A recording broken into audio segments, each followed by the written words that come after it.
2013లో సాయి గారు యూపీఏ ప్రభుత్వం దొంగచాటుగా ఒక చట్టం చేసింది, పార్లమెంటరీ వకఫ్ చట్టానికి సవరణ చేసింది. ఏంటి ఆ సవరణ అంటే, ప్రజలు అర్థం చేసుకోవాల్సిన సమస్య, ఎప్పుడు లేని సమస్య వకఫ్ ప్రాపర్టీలు, వకఫ్ బోర్డు గురించి ఎందుకు ఇప్పుడు చర్చ వస్తుంది గత కొన్ని సంవత్సరాలుగా. గతంలో ఎప్పుడు లేదంటే అంత పెద్ద చర్చ ఇప్పుడు ఎందుకు వస్తుందంటే సమస్య ఇక్కడే ఉంది. 2013లో యూపీఏ ప్రభుత్వం చేసినటువంటి సవరణ వకఫ్ యాక్ట్ ఆన్లైన్ లో ఉంది, వీక్షకులు ఎవరైనా దయచేసి చూడండి, చూసి మీరు ఒక నిర్ణయం రండి. ఇది సెక్షన్ 40 అండి, Waqf act section 40 Waqf act లో. దీన్ని ఏమంటారు అంటే, the board may it self collect information, the board may itself collect information and then decide upon the status of the property and the decision of the board be final. ఒక board Waqf board వాళ్ళు property మీద వాళ్ళకి సమాచారం తీసుకొని they can make a decision, their decision is final. అంటే ఏంటి, ఇప్పుడు మనకి ఏమైనా భూ వివాదం ఏమైనా వచ్చింది అనుకోండి సాయి గారు, ఎవరికైనా ఇద్దరు వ్యక్తి భూ వివాదాలు వస్తే అది సివిల్ డిస్ప్యూట్, సివిల్ కోర్టుకి వెళ్తాం. ఇది మీ డాక్యుమెంట్ నా డాక్యుమెంట్ చూపిస్తాం కోర్టులో. ఇప్పుడు ఇక్కడ అలా కాదు, వకఫ్ ప్రాపర్టీ వకఫ్ బోర్డు అనేది వాళ్ళుగా ఒక నివేదిక తెప్పించేసుకొని వాళ్ళుగా డిసైడ్ చేస్తారు, వాళ్ళ డెసిషన్ ఇస్ ఫైనల్. వాళ్ళు దేని మీదైనా సరే, the board may act upon any trustee, Indian trustee act 1882లో ఉన్న ప్రాపర్టీస్ మీద కానీ, సొసైటీ రిజిస్ట్రేషన్ 1860 కానీ, ఏదైనా ఏ యాక్ట్ లో ఉన్న ప్రాపర్టీస్ మీద, భూముల మీద, ఇళ్ల మీద సరే వాళ్ళు వెళ్ళిపోవచ్చు. It may think fit and orders made by board shall be final. వాళ్ళు ఏ బోర్డు మీద ఏ ప్రాపర్టీ మీద వెళ్ళిపోవచ్చు, ఇది మాదని చెప్పేసుకోవచ్చు, వాళ్ళ డెసిషన్ ఫైనల్, వాళ్ళ బోర్డు డెసిషన్ ఫైనల్. అప్పుడు జిల్లా కలెక్టర్ ఏం చేయాలి, ఇక్కడ సెక్షన్ 28 ఉంది, section 28 powers of district magistrate. Magistrate ఏం చేయాలి, magistrate of district in the state shall be responsible for implementation decision of the board. Board చేసినటువంటి నిర్ణయాల్ని డిస్ట్రిక్ట్ మ్యాజిస్ట్రేట్ అమలు చేయాలి. ఆయన విచారణ చేయడానికి ఏం లేదు, ఆయన విచారణ చేయదు.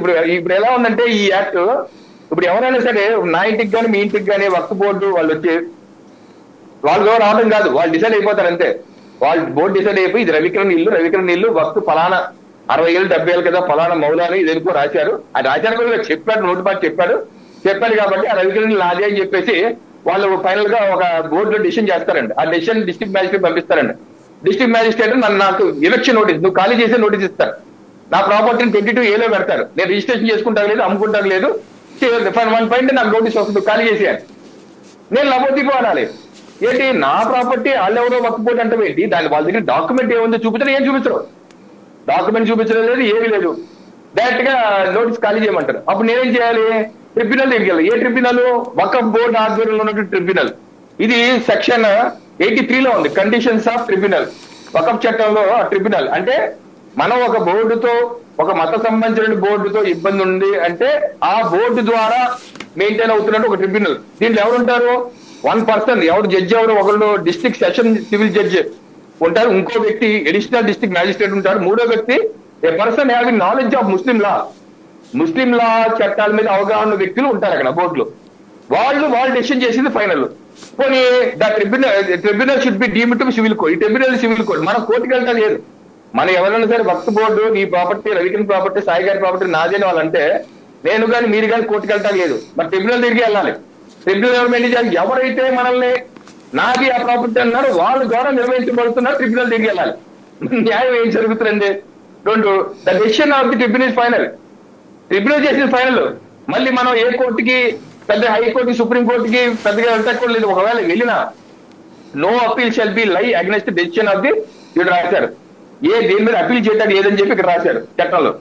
ఒకవేళ providing high court May on its own motion, ఒకవేళ అది తీసుకున్న రికార్డు పరిశీలించడానికి హైకోర్టు చూడాలి, కానీ మొత్తం విచారణ విని మొదటి నుంచి వెంట కూడా లేదు. అలాగే ఈ బోర్డు సభ్యుల మీద ఎటువంటి చర్య, లీగల్ పర చర్య తీసుకుంటారు లేదు. సెక్షన్ 89 చెప్తుంది. సెక్షన్ 89 ఏం చెప్తుందంటే, notice of suits by parties against board, no suit shall be instituted against the board in any respect to be done in pursuit of this act.